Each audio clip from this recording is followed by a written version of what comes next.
百慕大是一个英属海外领土，位于大西洋的南部，由3个岛屿组成：百慕大岛、安地利群岛和斯图尔特岛。百慕大的气候温和，风景优美，是一个旅游胜地。它有许多有趣的历史文化，具有独特的魅力。这里有传统的海洋文化、不同的民族文化、丰富多彩的节日以及历史悠久的教堂。此外，还有诸如帆船、钓鱼、潜水、浮潜、滑水板等各式各样的海上运动。百慕大的数字游民签证非常容易申请。首先，我现在打开的网站是百慕大政府的官网。那么这个网站的话，这个人物是百慕大的总理。他其实这个签证是作为居住证的持有人，您将成为百慕大的长期访客。由于之前有新冠病毒的流行，所以说百慕大的这个检测非常严格。那么现在的话，可能是有一些灵活性的变动。它这边导航有3个地方啊，一个是主页，一个申请，一个是常见的问题。那么我们一个个看。这个是申请的表格，申请的表格非常简单。它这个签证呢，说实话，它不仅仅是用于远程工作，也可以适用于远程学习。比如说他这边说了，此应用程序适用于当前有工作且在家工作的人员或注册高等教育并远程学习的人员。所以如果说你是一个学生，参与远程学习，你也可以在百慕大申请这个签证。申请填表非常简单，只需要15分钟，报名费是263美元。这里有说明，您需要以下信息才能完成此表单。第一个，就业证明，也就是工作证明或者入学证明，因为学习生也是可以被参与的。第二个的话，就是护照照片的彩色扫描。第三个，签证信息的彩色扫描。这个地方很多人会不明白，因为前往百慕大，你不得不经过类似于加拿大、英国、欧洲、美国等地方，所以说你没有这些地方签证，你可能去不了。而且百慕大是允许美国签证持有人、加拿大签证持有人以及英国签证持有人或者申根签证持有人，它是免签的。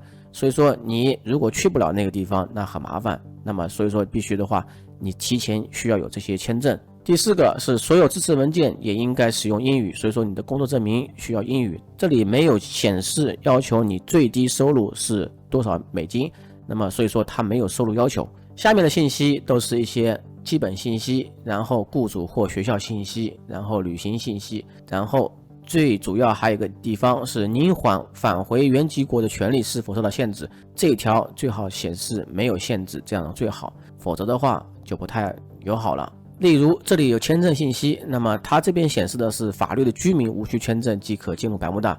事实上所有游客去百慕大都是免签证的，但是呢你去百慕大呢不得不经过这些国家，所以说你有这些签证，如果有的话，你这边勾选是，然后再进行下一步。当然后面的申请表格也是非常简单。我们现在看的网页是关于常见问题的网页。首先他说政策什么时候生效，是2020年的8月1日生效，那个时候是新冠病毒流行的时候。申请费用263美元。我可以完全在线完成该过程吗？是的，这个过程完全在线可以完成，而且非常简单，是1年的居留证。那么申请的标准是什么呢？非常简单，只要是年满18周岁并支付申请费，没有在百慕大或其他地方被定罪，拥有有效的健康保险。关于健康保险，可以看我视频简介下面的一个关于数字游民的健康保险的说明。那么远程工作者的话，要证明自己是有工作的；学生的话，证明自己是有在读书。那么第5条的话，这个应该是第6条了。那么这个更简单啊，只要证明有持续的年收入来源，当然的话，这个的话不是强硬的要求来证明，只要你证明自己工作或学生就可以了，所以说没有年收入的要求。如果说你没有公司，没有工作证明，你自雇人士的话，当然也可以去，那么需要提供一些适当的文件，这可能包含概述详细信息的简单信函、公司注册证书或其他适当的文件。说白了，你自己雇佣自己的话，你没有公司或没有合同的话也可以完成。那么所有回复都将通过电子邮件发送，批准的申请人将通过电子邮件收到百慕大的工作证书。申请时间完成批复大概需要5个工作日，非常快。家属可以单独申请吗？家属需要单独申请，但并支付单独的费用。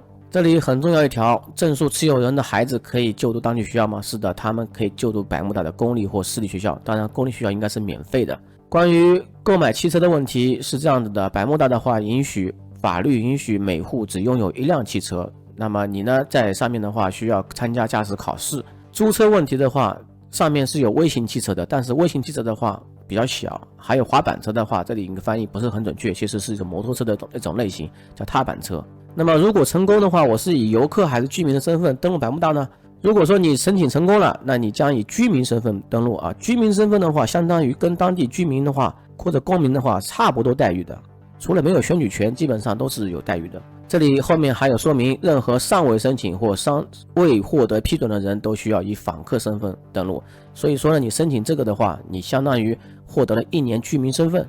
百慕大缴纳所得税吗？百慕大是没有所得税的，不需要所得税，因为你在当地是没有当地工作。首次移居百慕大的证书持有人的海关津贴就是免税额啊，海关免税额是每人每次旅行200美元，进出一次都算一次旅行。关于保险的话，这里是强制要求购买保险，当然我的视频简介下方是有保险说明。还有1年之后到期了是否可以续签，它是可以续签的，但是呢和很多数字游民签证一样，都必须提交新的申请，就重新申请一回。百慕大工作1年居留证的颁发数量是否有上限？说实话，这个是有上限的，但是它没有说明上限。他们呢会慎重考虑啊，确保远程工作者和数量保持在健康和可持续的水平上。所以说呢，现在来说的话，应该还是能申请的。而且呢，他这边说了啊，百慕大的开放空间，说实话，这个是等于说是办公空间嘛，和海滩是世界上最美的地方之一。百慕大本身就是一个旅游胜地，所以说今天的关于百慕大的数字游民签证就介绍到这里吧，因为它本身就比较简单，所以说呢，有兴趣的朋友可以申请。那么最主要的话，它是一个属于英属联邦的国家，那么它是一个岛屿啊，但是它的话，子女可以免费上学，这一点非常不错。而且呢，你这1年的话是相当于是以居民身份登陆百慕大的，所以说我觉得还是不错的，只是说百慕大上面生活水平的成本非常高。好了，整个百慕大的数字游民签证就介绍到这里了吧，感谢大家的观看。